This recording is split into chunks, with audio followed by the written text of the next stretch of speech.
55 লাখ আহোম জনগোষ্ঠীৰ ৰাইজক অসমৰ প্ৰতিটো ৰাজনৈতিক দলে প্ৰবঞ্চনা কৰিছে, প্ৰতাৰণা কৰিছে।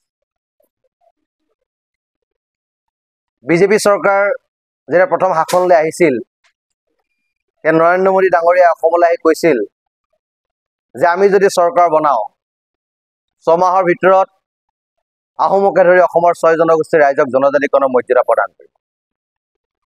ৰাইজ আশ্বস্ত হৈছিল, ৰাইজে বিশ্বাস কৰিছিল।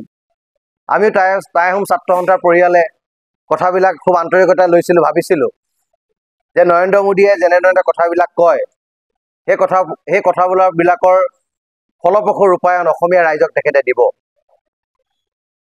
কিন্তু 10টা বছৰ হৈ গ'ল, 2টা কাৰ্যকাল তেওঁলোকে অতিক্ৰম কৰিলে।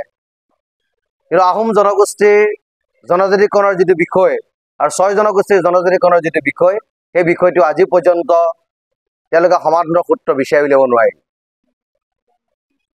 তাকে লৈ ক্ষুদ্ৰ আহোম ছাত্ৰ সন্থাৰ আমি ক্ষুণ্ণ হৈছোঁ আৰু আমি আক্ষেপ কৰিব বিচাৰিছোঁ আৰু খুবেই এটা কথা জনাব বিচাৰিছোঁ যে যিখন চৰকাৰে, যিটো দলে অসমীয়া ৰাইজক প্ৰতিশ্ৰুতি দিছিল, অসমৰ 6 জনগোষ্ঠীৰ ৰাইজক প্ৰতিশ্ৰুতি দিছিল, সেই প্ৰতিশ্ৰুতি তেখেতলোকে আখৰে আখৰে পালন নকৰিলে। আৰু এতিয়া সমাগত লোকসভা ইলেকশ্যন, এই লোকসভা ইলেকশ্যনটো আমি এটা কথা স্পষ্টভাৱে দেখা পাইছোঁ যে 6 জনগোষ্ঠীৰ জনজাতিকৰণৰ বিষয়টো কোনো এটা ৰাজনৈতিক দলে অসমৰ ৰাইজৰ আগত দাঙি ধৰা নাই। ই কংগ্ৰেছে হওক বা বিজেপি হওক বা অন্যান্য ৰাজনৈতিক যিবিলাক দল হওক, তেখেতলোকে 6 জনগোষ্ঠীৰ জনজাতিকৰণৰ বিষয়টো তল পেলাই কেৱল মাত্ৰ বেলেগ কথাবিলাকৰ মাধ্যমেদি তেখেতলোকে প্ৰচাৰ কৰা আমি দেখিবলৈ পাইছোঁ।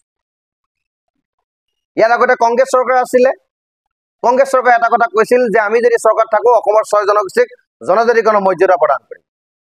আশ্বাস দিলে, বিশ্বাসটো তেখেতলোকে ভাঙি পেলালে। ৰাইজ ক্ষুণ্ণ হ'ল, ৰাইজ ক্ষোভিত হ'ল, তেখেতলোকক ক্ষমতাচ্যুত কৰিলে। আৰু নৰেন্দ্ৰ মোদী ডাঙৰীয়া কথাত গ'ল গৈ আমি বিজেপি চৰকাৰ শাসনত আনিলোঁ আৰু বিজেপি চৰকাৰে এতিয়া আমাক এটা ৰাজনৈতিক মেৰ পাছত বন্দী কৰাই এই জনজাতিকৰণৰ বিষয়টো তেখেতলোকে তল পেলাইছে।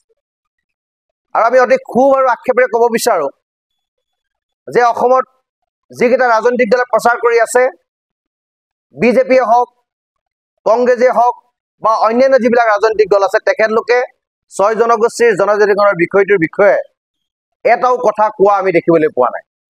আৰু তেখেতলোকে এই বিষয়টোৰ পৰা ফালৰি কাটিব বিচাৰিছে। আনহে নালাগে, 6 জনগোষ্ঠীৰ জনজাতিকৰণৰ বিষয়টো যেতিয়া সাংবাদিকে শিৱসাগৰত প্ৰচাৰ কৰি থকা বিজেপি দলৰ প্ৰাৰ্থীজনক সুধিছিল, তেখেতে তেতিয়া এটা কথা কৈছিল যে আমাৰ আগত আমুক চৰকাৰ আছে, তেখেতলোকে কি কৰিলে। আমি তেখেতলোকৰ কথা জানিব বিচৰা নাই, আমি বিজেপি চৰকাৰৰ কথা জানিব বিচাৰিছোঁ, বিজেপি দলৰ কথা জানিব বিচাৰিছোঁ যে আপোনালোকক চৰকাৰত আনিলোঁ, কংগ্ৰেছে নকৰিলে কাৰণে তেখেতলোকক আমি প্ৰত্যাখ্যান কৰিলোঁ, তেখেতলোকৰ শাসনৰ পৰা গাদীচ্যুত কৰা হ'ল, আপোনালোকক শাসনত বহালোঁ। আপোনালোকে শাসনত বহোৱাৰ পিছত আপোনালোকে 6 জনগোষ্ঠীৰ জনজাতিকৰণৰ বিষয়টো কিয় আপোনালোকে তল পেলাইছে? কিয় আপোনালোকে 6 জনগোষ্ঠীৰ জনজাতিকৰণৰ বিষয়টোৰ সম্পৰ্কত আপোনালোকে এষাৰ মাত মাতিব পৰা নাই? এইটো আটাইতকৈ আমাৰ সন্মুখত ডাঙৰ প্ৰশ্ন। এতিয়া সমাগত লোকসভা ইলেকশ্যনৰ প্ৰাকক্ষণত আমি আহোম জনগোষ্ঠীৰ 55 লাখ ৰাইজক বিনম্ৰতাৰে এটা কথা অনুৰোধ জনাব বিচাৰোঁ যে অসমৰ প্ৰতিটো দলে আমাক প্ৰতাৰণা কৰিছে, প্ৰবঞ্চনা কৰিছে। আৰু প্ৰতিজন মানুহে আহোম জনগোষ্ঠীৰ ট্ৰাম্প কাৰ্ড লৈ ৰাজনীতি কৰিছে। গগৈ গোহাঁই উপাধি লৈ পেলাই তেখেতলোকে ইলেকশ্যনৰ প্ৰাৰ্থীৰ পৰা টিকেট আনিছে, কিন্তু তাৰ ফলশ্ৰুতিত পিছ মুহূৰ্ততে তেওঁলোক যেতিয়া জিকি যায়, তাৰপৰা জনগোষ্ঠীৰ কথা পাহৰি যায়। আৰু তেওঁলোক শাসনত বহাৰ পিছত, তেখেতলোকে গাদীত বহাৰ পিছত আহোম জনগোষ্ঠীৰ কথা ক'বলৈ ভয় কৰে। আৰু আহোম জনগোষ্ঠীৰ কথা ক'লে জানিছে তেওঁলোকক সাম্প্ৰদায়িক বুলি কয়, জনগোষ্ঠীয় চিন্তা চেতনাৰ মাজত আবদ্ধ থকা একজন জননেতা বুলি কয়। সেই ভয়ত তেখেতলোকে মাতবিলাক নামাতে। গতিকে এইটো আহোম জনগোষ্ঠীৰ কাৰণে পৰিতাপৰ বিষয় আৰু আহোম জনগোষ্ঠীৰ কাৰণে এটা লজ্জাজনক বিষয়।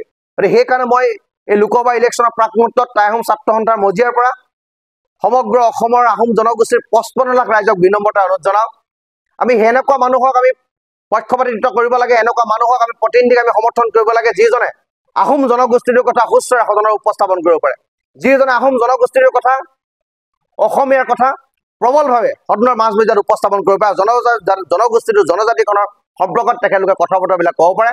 আমি সেই ধৰণৰ মানুহ আমি বিচাৰিছোঁ আৰু সেই ধৰণৰ মানুহৰ পক্ষত থাকি আহোম জনসাধাৰণক ভোট প্ৰদান কৰিব কাৰণে আমি অনুৰোধ জনাইছোঁ। বিধানসভাতে হওক বা লোকসভাতে হওক বা ৰাজ্যসভাতে হওক, কেৱল মাত্ৰ আহোম সম্প্ৰদায় হোৱাৰ পাছতো জনগোষ্ঠীৰ হকে যিসকলে মাত মাতিবলৈ ভয় কৰে, যিসকলে সংকোচ কৰে, যিসকলে তেওঁলোকে জনগোষ্ঠীৰ প্ৰতিনিধিত্ব কৰিছো বুলি ক'বলৈ লাজ কৰে, গতিকে সেইসকল প্ৰতিনিধিক প্ৰত্যাখ্যান কৰিব লাগে। এইটো সদৌ টাইম চেণ্টাৰ পৰিয়ালৰ পৰা বিনম্ৰতাৰে অনুৰোধ।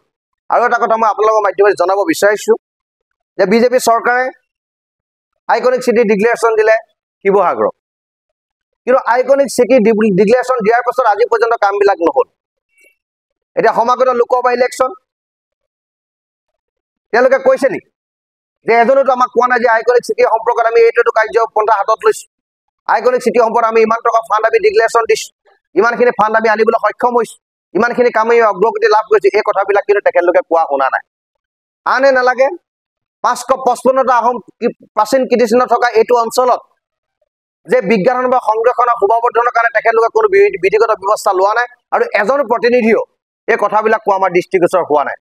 সেইকাৰণে আমি আপোনালোকৰ মাধ্যমেৰে এটা কথা অনুৰোধ জনাব বিচাৰিছো যে এইসকল লোকে, যে এইসকল জনপ্ৰতিনিধিয়ে কেৱল মাত্ৰ ইলেকশ্যনৰ সময়ত আহোম জনগোষ্ঠীটোৰ ট্ৰাম্প কাৰ্ড লৈ তেখেতলোকে ইলেকশ্যনী বৈতৰণি পাৰ কৰাৰ কাৰণে তেওঁলোকে সাজু থাকে। 5,70,000 আহোম জনগোষ্ঠীৰ ভোট থকা এইটো যোৰহাট লোকসভা সমষ্টিত যিকেইজন প্ৰাৰ্থী আহোম জনগোষ্ঠীৰ পৰা উঠে তেখেতলোকে আহোমৰ কথা ক'বলৈ লাজ কৰে, আৰু যিকেইজন নেতা পালি নেতা আছে সেই ব্যক্তিকেইজনে ইয়াত থকা যিকেইজন প্ৰতিনিধি আছে, জনপ্ৰতিনিধি আছে, তেখেতলোকক আহোম জনগোষ্ঠীৰ সংগঠনবিলাকৰ ওচৰলৈ আহিবলৈ তেখেতলোকে ক'ৰবাত নক'ৰবাত বাধা তেওঁলোকে ক'ব বিচাৰে যে আহোম জনগোষ্ঠীৰ ওচৰলৈ যাব নালাগে। কোনোবাই তেখেতলোকক সাম্প্ৰদায়িক বুলি ক'ব, কোনোবাই তেখেতলোকৰ জনগোষ্ঠীয় চিন্তা চেতনা আবদ্ধ থকা মানুহ বুলি ক'ব। সেইকাৰণে আহোম জনগোষ্ঠীৰ ৰাইজক যিমান পাৰে ইমান উপেক্ষিত কৰিব লাগে, কেৱল মাত্ৰ তেখেতলোকে বেলেগ এটা ফালে গতি কৰা আমি দেখা যায়। গতিকে আপোনালোকৰ মাধ্যমেদি আমি সাংঘাতিক ধৰণে ক্ষোভ ব্যক্ত কৰিব বিচাৰিছো যে এই ধৰণৰ ৰাজনীতি যদি যোৰহাট লোকসভা সমষ্টিত চলে তেতিয়াহ'লে টাই আহোম ছাত্ৰ সন্থাই কেতিয়াও হাত সাৱটি বহি নাথাকে, আৰু টাই আহোম ছাত্ৰ সন্থাই লাগিলে ৰাজপথলৈ গৈ সেই ব্যক্তিসকলৰ নাম উচ্চাৰণ কৰিব, যিসকল ব্যক্তিয়ে জনগোষ্ঠীটোৰ এগেইনষ্টত গৈ কাম কৰিছে, যিসকল ব্যক্তিয়ে জনগোষ্ঠীটোৰ ট্ৰাম্প কাৰ্ড লৈ কেৱল ৰাজনীতি কৰিছে, জনগোষ্ঠীৰ উত্তৰণৰ কাৰণে তেখেতলোকে কোনো ধৰণৰ বিহিত ব্যৱস্থা লোৱা নাই, বিজ্ঞানসন্মত পদক্ষেপ লোৱা নাই, আৰু দৃষ্টি সম্পন্ন কামবিলাক কৰা নাই। গতিকে সেইসকল ব্যক্তিৰ এগেইনষ্টত টাই আহোম ছাত্ৰ সন্থাই কেতিয়াও হাত সাৱটি বহি নাথাকে।